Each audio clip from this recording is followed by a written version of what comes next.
우리가 지금 요한계시록 14장 1절로 5절에 있는 말씀 오늘 살피게 되는데요. 요한계시록 우리가 그동안 45강까지 이렇게 오게 됐는데 여러분들에게 또 고맙다는 말씀도 좀 드리고요. 이 토요일날 이 새벽에 요한계시록을 듣는 이 시간이 쉽지는 않은데 여러분들 같이 해주셔서 고맙고요. 이게 요한계시록이 몇 장까지 있습니까?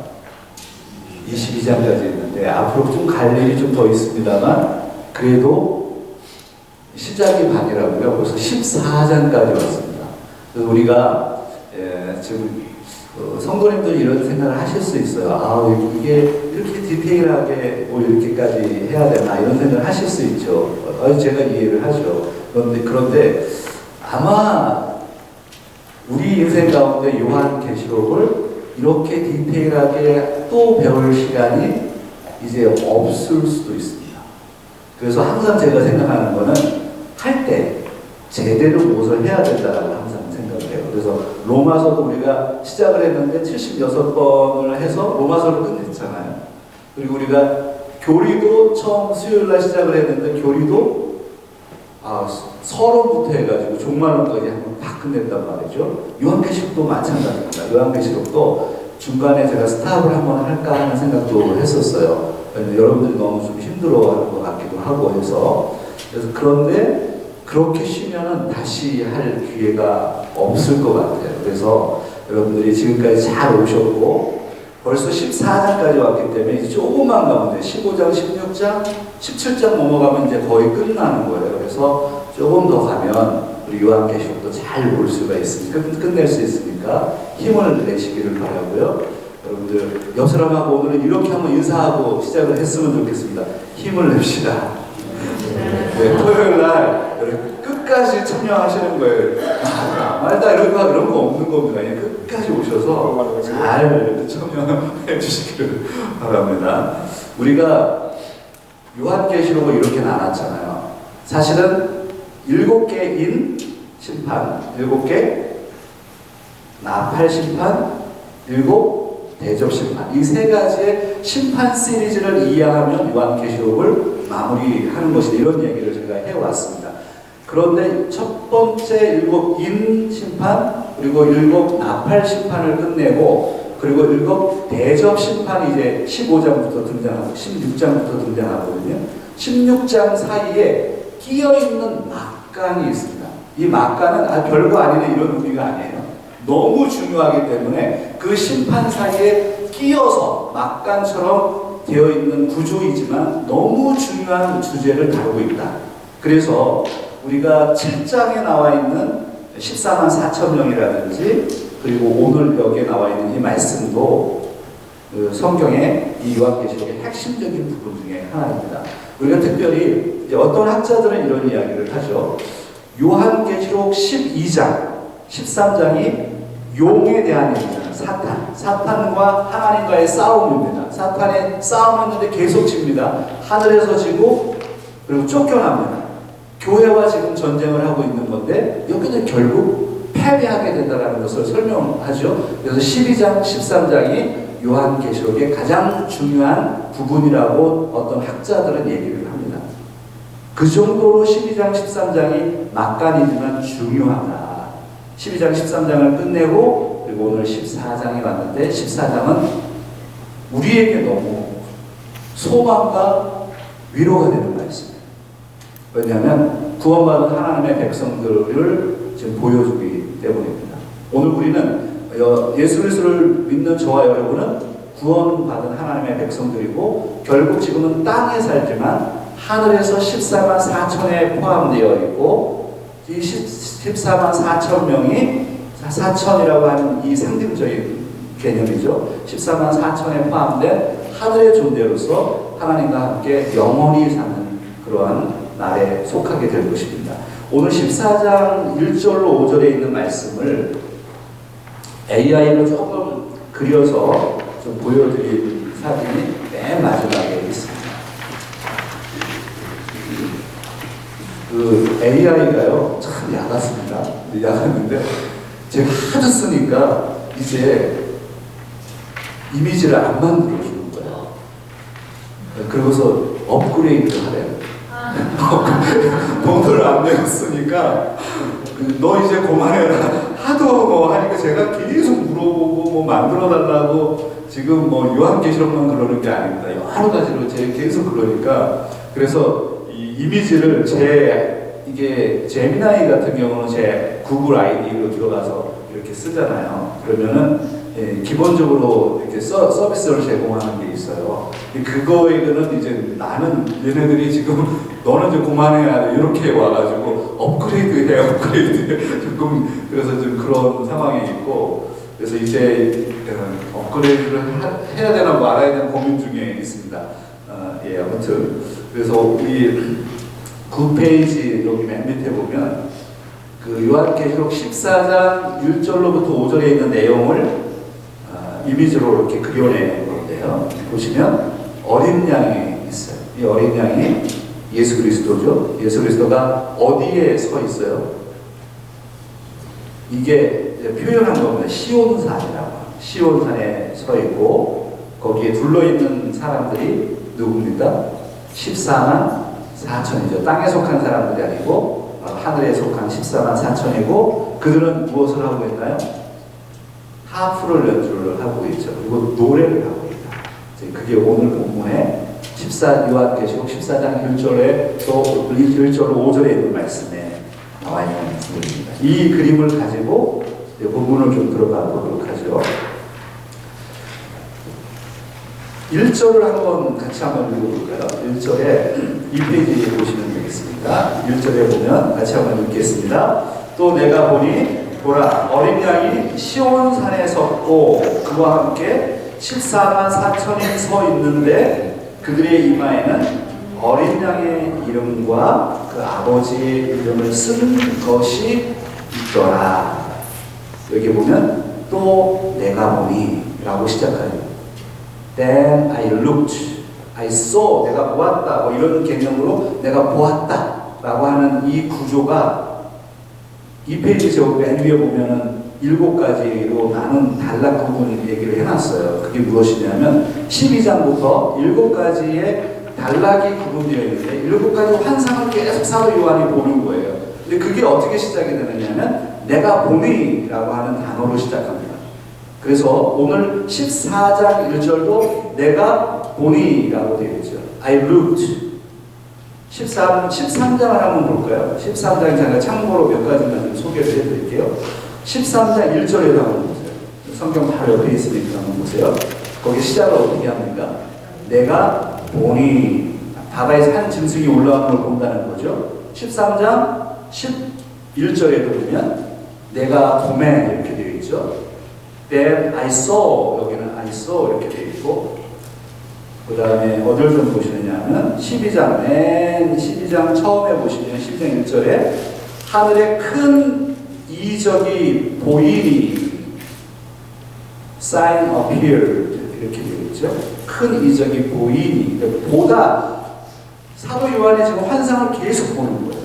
그 환상을 지금 계속 설명하고 있는 본 환상들을 그리고 있는데 12장에서는 용을 보는 거죠. 용을 보고 13장에서는 짐승을 보고 바다에서 올라온 짐승을 보고 땅에서 올라온 짐승을 봅니다. 12장 13장에 그 하늘의 대전쟁을 이야기하죠. 하늘에서 용과 하나님과의 전투가 있는 거죠. 대적이 있는 거죠. 그것이 땅으로 내려오게 되어서 땅의 짐승, 용을 따르는 짐승에 의해서 땅에서 또 전쟁이 일어나는 거예요. 그게 12장 13장에서 이야기하는 거고 이제 14장의 1절을 보세요. 또 내가 보니 Then I looked 보라 어린 양이 시온산에 섰다. 어린 양은 예수 그리스도죠.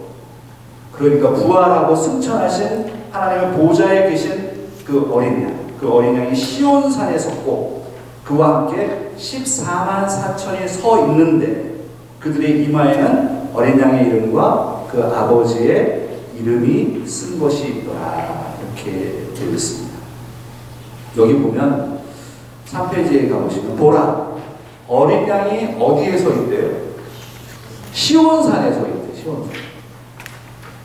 그러면 일단은 이 시온산은 우리가 구약에서 계속 시온산 얘기를 하잖아요. 다윗 이후에 솔로몬 이후에 계속해서 시온산 얘기를 하는데, 그러면 시온산은 땅에 있는 시온산을 얘기하는 건가요? 하늘에 있는 시온산을 얘기하는 건가요? 오늘 본문에 있는 요한계시록 14장 1절에 있는 어린 양이 시온산에 서 있다면서요? 그거는 땅일까요? 아니면 하늘일까요? 그러니까 하늘이죠. 그러니까 지금 요한계시록을 우리가 살피면서 계속 생각을 해야 될 게 무엇이냐면, 땅과 하늘이 계속 교차하고 있어요. 그래서 기억나시죠? 제가 말씀드렸던, 결국에는 하늘과, 우리가 보는 하늘과 땅이 하나가 되는 그 정점에 우리는 서 있게 될 것이다. 그래서 나중에 새 하늘과 새 땅이 만들어졌다라고 했을 때는 우리가 하늘을 그냥 밟고 가는 것처럼 그러한 때가 있을 것이다. 하늘과 땅이 교차가 되는, 하나가 되는. 근데 이 하늘의 시온산이죠. 원래 하늘에 무슨 시온산이 있겠어요. 그러나 이것은 상징적인 거죠.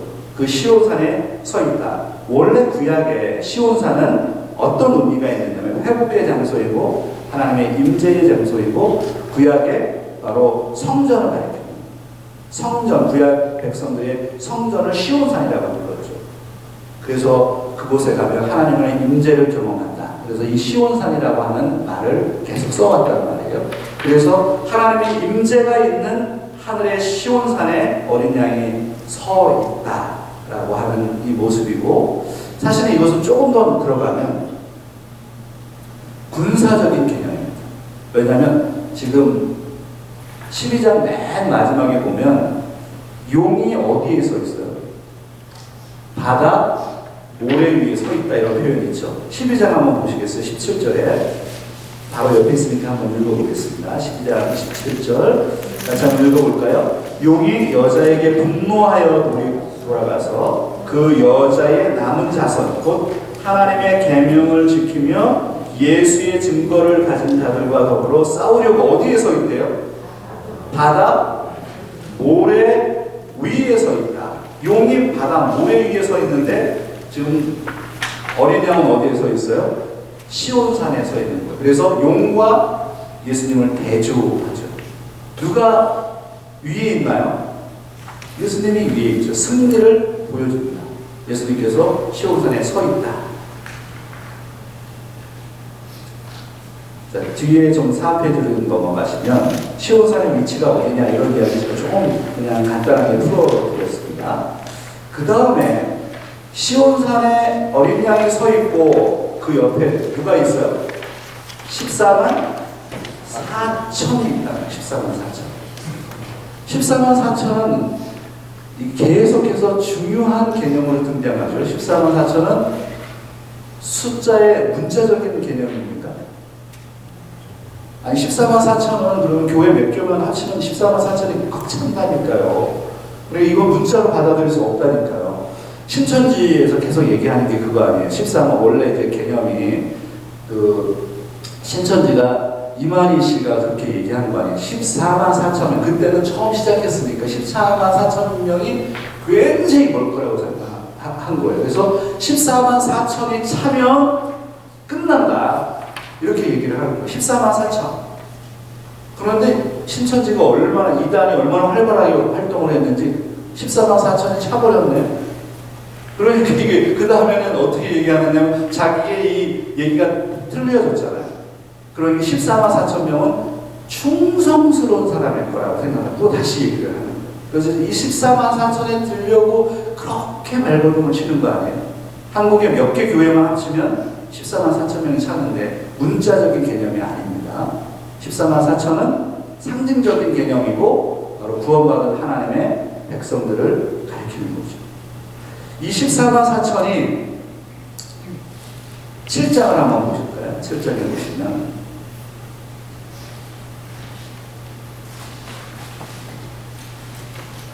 7장과 14장에 등장하죠. 7장에 보시면 7장 3절과 4절을 한번 읽어보겠습니다. 이르되 우리가 우리 하나님의 종들의 이마에 인치기까지 땅이나 바다나 나무를 해하지 말라 하더라. 내가 인침을 받은 자의 수를 들으니 이스라엘 자손의 각 지파 중에서 인침을 받은 자들이 몇이라고요? 14만 4천입니다.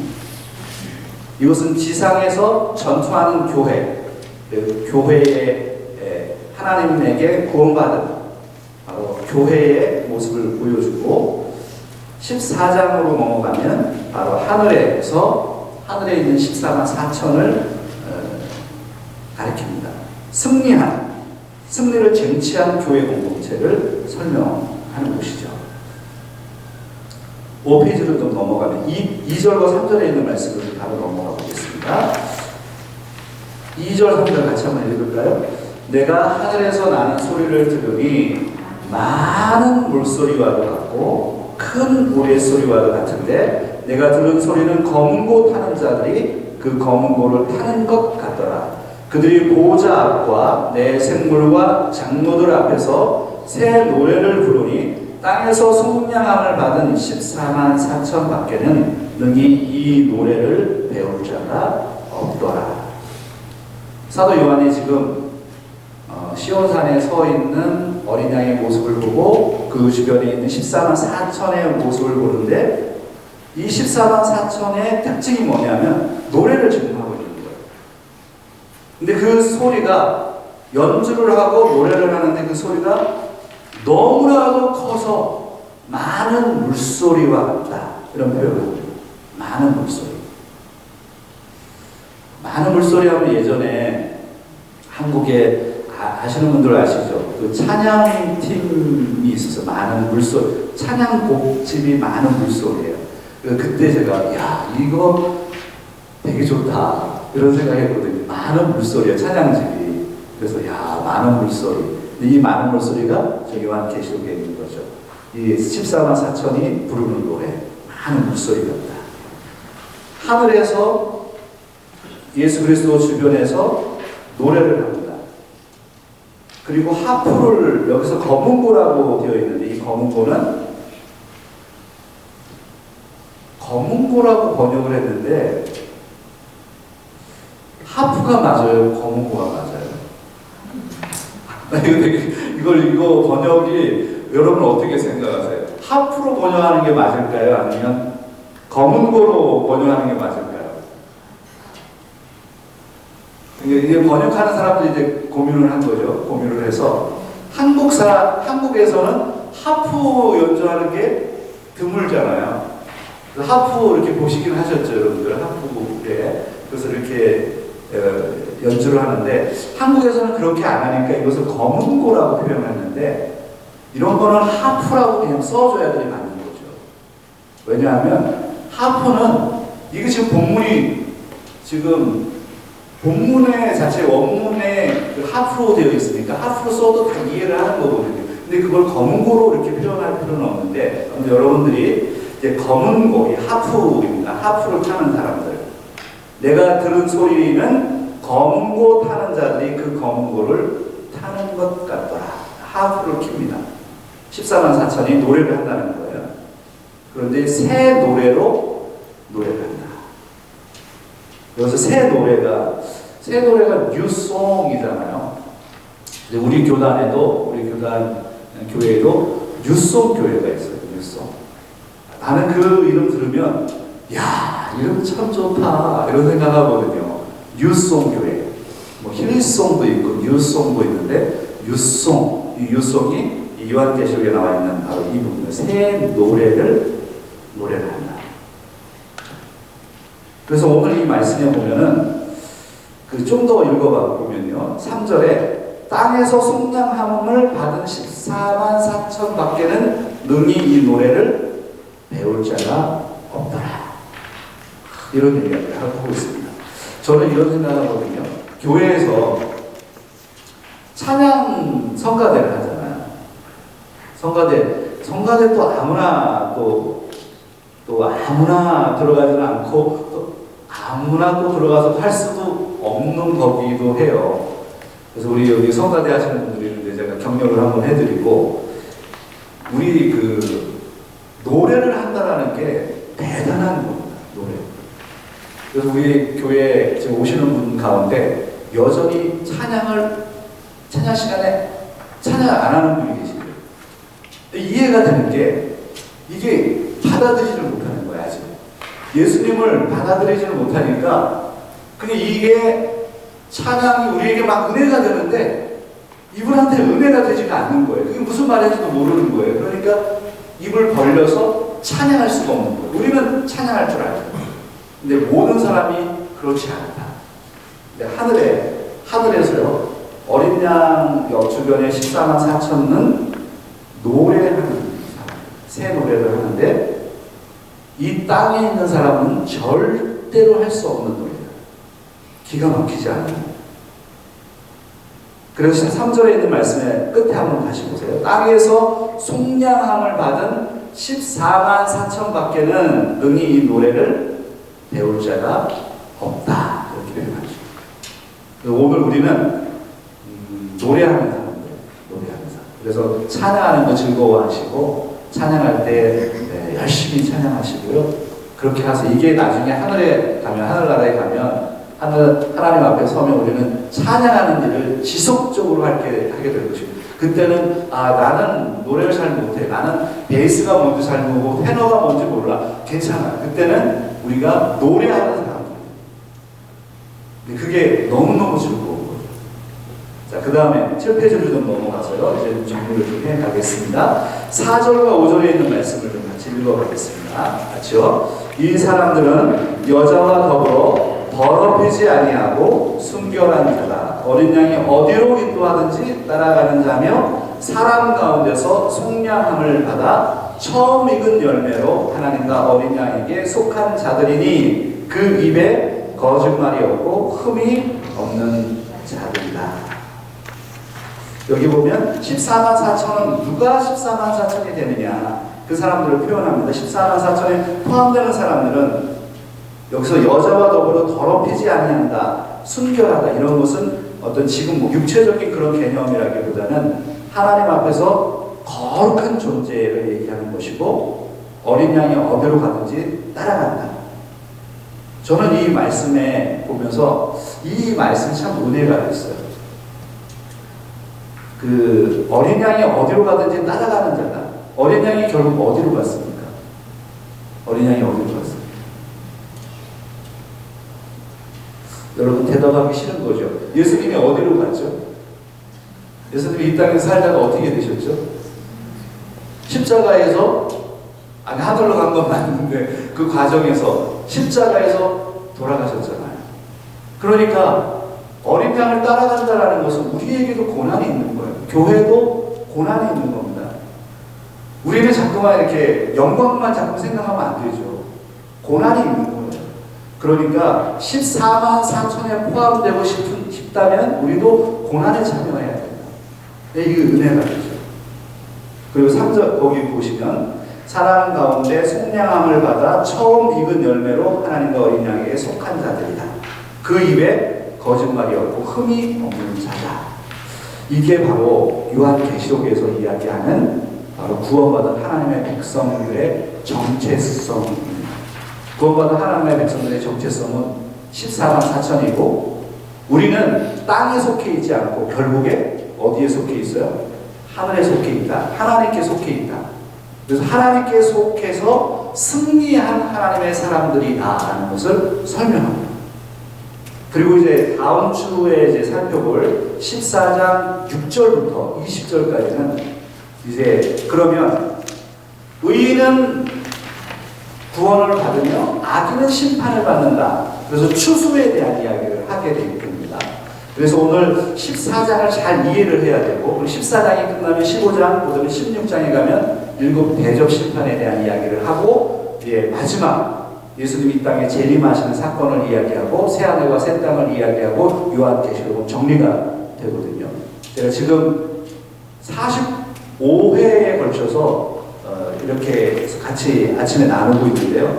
계속 들으면서 우리에게 좀 정리가 돼요. 결국에 하나님 우편에 계신 예수 그리스도를 통해서 우리가 구원받는 하나님의 백성들이구나.